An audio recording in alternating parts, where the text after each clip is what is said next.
Hello, bienvenue sur Light Finance. Ici, nous vous parlons de crypto-monnaies, de bourse, d'investissement en ligne, de trading et plus globalement d'économie digitale. Nous vous présentons des opportunités qui vous permettront d'arrondir vos fins de mois car, comme on dit chez nous, l'argent, c'est le nerf de la guerre. Dans cette vidéo, je vous présente quelques crypto-monnaies qui ont de l'avenir, quitte à vous de choisir sur laquelle vous voulez investir en cette fin d'année 2021.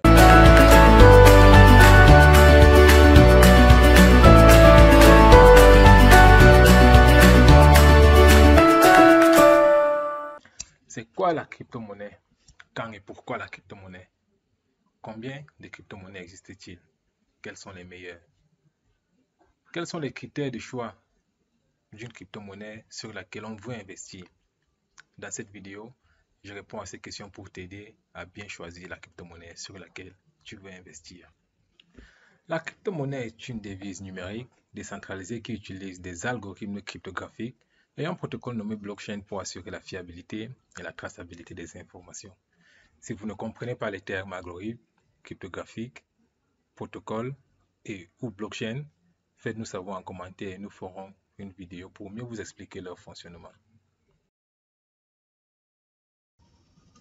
Laissez-moi vous surprendre un tout petit peu. Alors, le concept de crypto-monnaie existe bien des années avant la création de la première crypto-monnaie qui est le Bitcoin.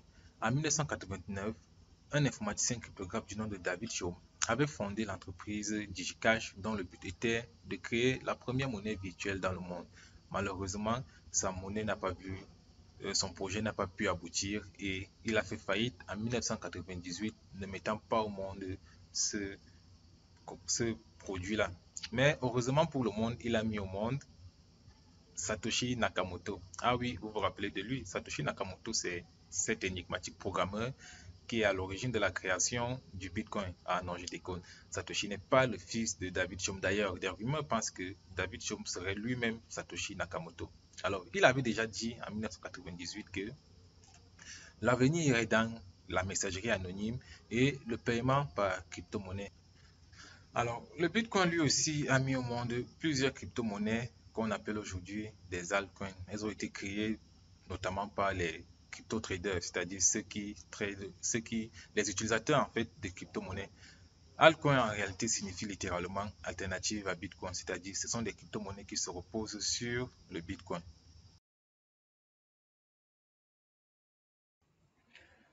Alors, nous sommes ici sur le site de CoinMarketCap. CoinMarketCap est le site qui nous liste l'ensemble des crypto-monnaies avec leur valeur et ils sont classés selon leur capitalisation sur le marché.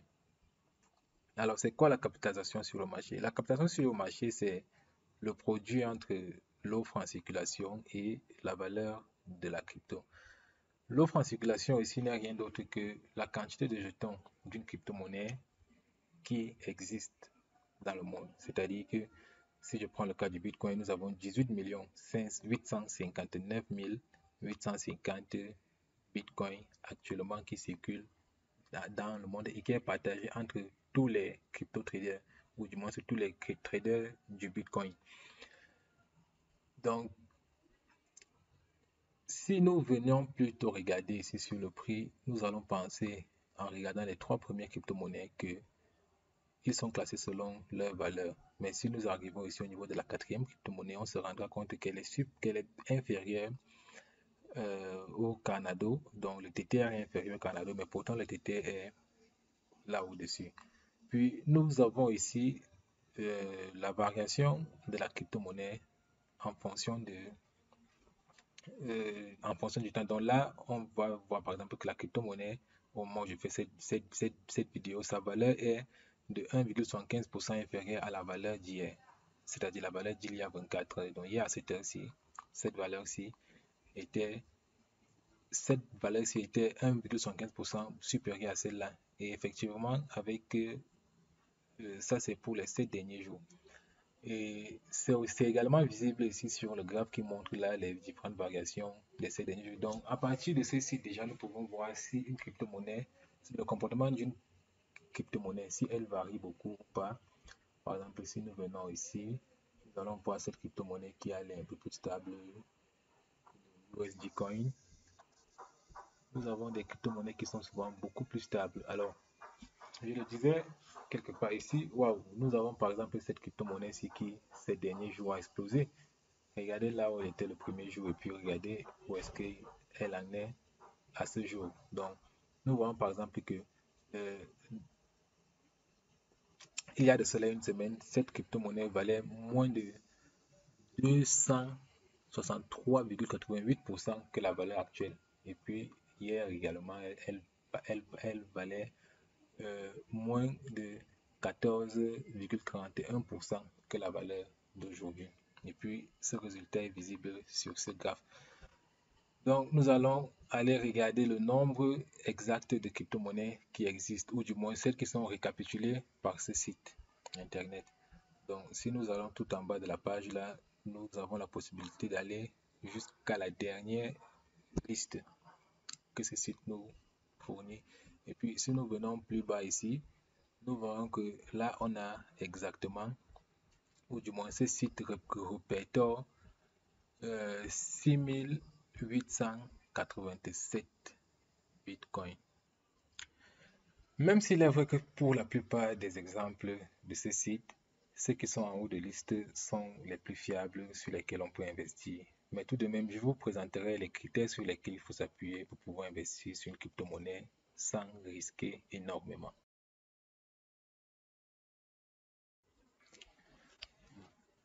Le premier paramètre à prendre en compte lorsqu'on veut investir dans une crypto-monnaie est le potentiel d'adoption. Ce qu'il faut savoir, c'est que le lancement d'une crypto-monnaie a toujours pour but d'attirer le maximum d'investisseurs au moment de leur offre initiale. Plus il y a des personnes qui utilisent une crypto-monnaie, plus elle est sûre.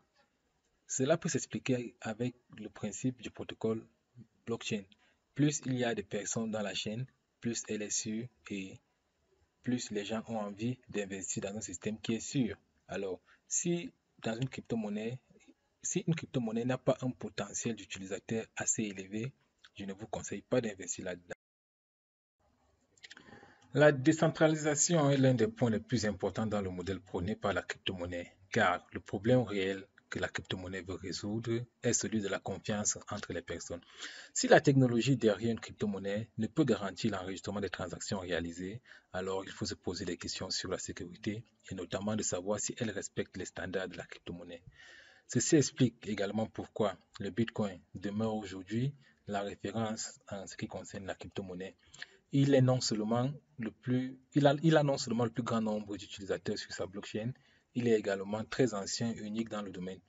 Ceci étant une gage essentielle de la robustesse et de sa solidité et surtout de sa sécurité. Il existe plusieurs autres critères sur lesquels vous pouvez vous appuyer pour investir dans une crypto-monnaie, mais les deux principaux restent le potentiel d'adoption pour être sûr que cette crypto-monnaie va être développée et sa valeur va augmenter avec le temps. Et effectivement, la sécurité pour être sûr que vos données sont sécurisées et ne peuvent pas être piratées. Nous voici donc arrivés à la fin de cette vidéo. J'espère qu'elle vous a plu. Si vous avez des sujets sur lesquels vous voulez qu'on fasse des vidéos, vous pouvez les mettre en commentaire. Alors, n'oubliez pas, comme je l'ai dit au début de cette vidéo, nous allons vous présenter des opportunités d'investissement qui pourront arrondir vos fins de mois. N'oubliez pas de vous abonner, de liker et de partager la vidéo. Comme on dit chez nous, l'argent, c'est le nerf de la guerre.